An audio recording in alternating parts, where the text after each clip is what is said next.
Қайырлы күн, құрметті студенттер. Мен Наурызбай Берлан Амангелдіұлы, Шоқан Уәлиханов атындағы Көкшетау университетінің құқық кафедрасының лекторы. Бүгінгі сіздермен талқылайтын тақырыбымыз қылмыстық кодекстің ерекше бөліміндегі экологиялық қылмыстар немесе экологиялық құқық бұзушылықтар деп аталады. Бұл тақырып талдау барысында жоспарына тоқталатын болсақ, экологиялық қылмыстардың, құқық бұзушылықтардың жалпы кең тараған түрлерін атап өтуге тырысамыз, және сонымен қатар экологиялық қылмыстар немесе құқық бұзушылықтар бұларды жасау барысында қылмыстың дәлелдемелері мен ерекшеліктеріне тоқталуымыз керек.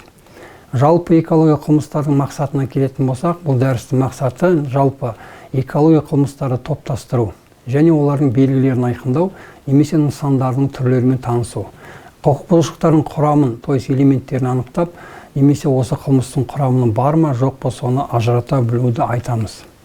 Жалпы қолданылатын әдебиеттер келетін болсақ, әрине Қазақстан Республикасының ұлтты бірінші негізгі заң Конституциядан тұрады, қылмыстық кодекстен тұрады, және сонымен қатар экологиялық кодекс тоқталамыз, жер кодексі бар, міндетті түрде қарастырылады, және сонымен қатар су кодекстері, және орман кодекстері, және сонымен қатар осы теңестірілген басқа да нормативті құқықтық актілердің негізінде қарастырылады.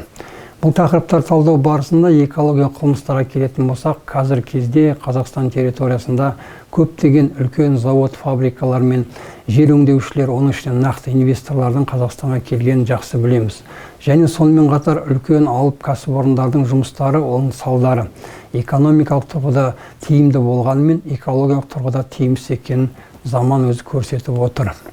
Нақты айтатын болсақ, мына экологиялық қылмыстардың объектісіне келген кезде, бұл жерде зардап шегуші мемлекет болып саналады. Себебі Қазақстан Республикасының жерін пайдалану барысында келтірілген зиян. Сондықтан зардап шегуші бұл жерде мемлекет болып саналады. Объективті жағына келген кезде, зардап шегуші қылмыстың жасалу сыртқы көрінісі. Мысалға, су қоймасын немесе жерді қазу барысында бұзылған әрекеттер. То есть бұл қылмыстың жасалу барысында қандай әрекеттің сыртқы көрінісі осы объективті жағында көрсетіледі.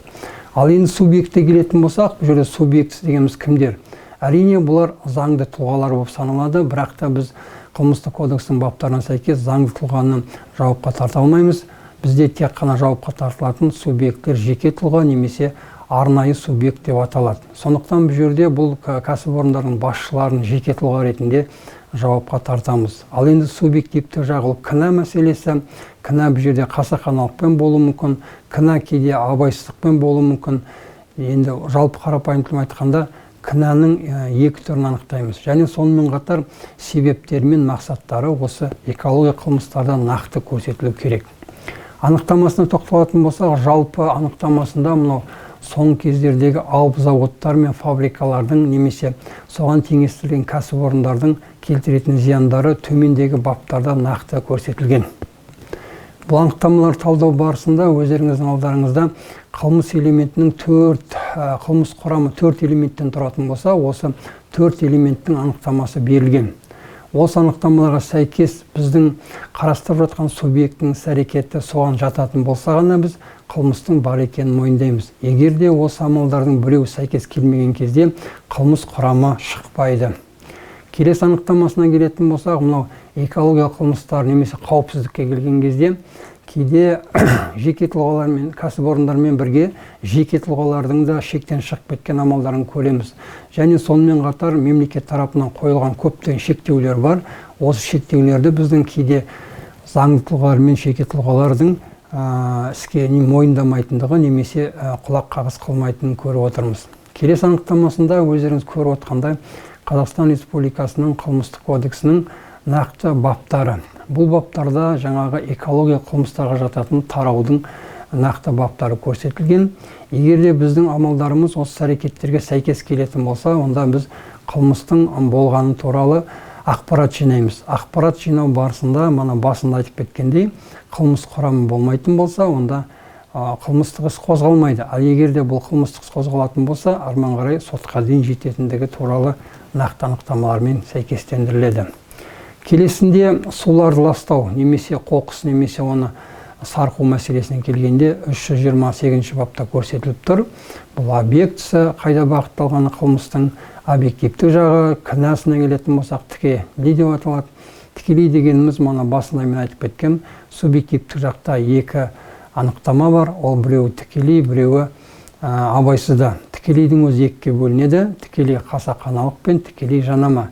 Тікелей қасақаналық пен тікелей жанаманың айырмашылығына келетін болсақ, тікелей қасақаналықта субъекті өзінің істеп жатқан іс-әрекетін нақты немен аяқталатынын біледі, түсіндіре алады. Ал субъективті тікелей жанамаға келген кезде оның нәтижесіне мән бермейді. Осымен ғана ол екеуі айырмашылығын көрсетеміз. Келесі анықтамасында өздеріңіз көріп отқандай экологиялық қылмыстардың келесі бір түрі бұл жануарлар мен сол әлемдегі болып жатқан қылмыстардың түрлері. Бұл төмендегі қылмыстардың барлықтары қылмыстық кодекстің ерекше бөлімінде өзінің орнын алған. Келесі анықтамасында заңсыз аңшылық мәселесі қарастырылады. Бұл қылмыстық кодекстің 337 бабының бірінші бөлімі. Бұл жерде нақты өздеріңіз көріп тұрғанда объекті қайда бағытталғаны, объективті жағы қалай болғаны, бұл қылмыстың жаңағы субъективті жағын көріп отқандай мақсаты, қылмыстың қандай әрекетпен болуы, то есть тікелей қасақаналықпен болуы, заты бұл жерде өздеріңіз көріп тұрғандай аңдар немесе құстар деп аталады. Объективті жағына келген кезде жаңа заңдарда рұқсат берілмеген тәртіппен аулау мәселесі және оның орындау әрекеттері қарастырылған. Осы анықтамаларды айту барысында біз нақты экология қылмыстарға келетін болсақ, бұл баптарда да мемлекет тарапынан заңның нақты айтатын болсақ, санкциясын қатайғанын жақсы білеміз.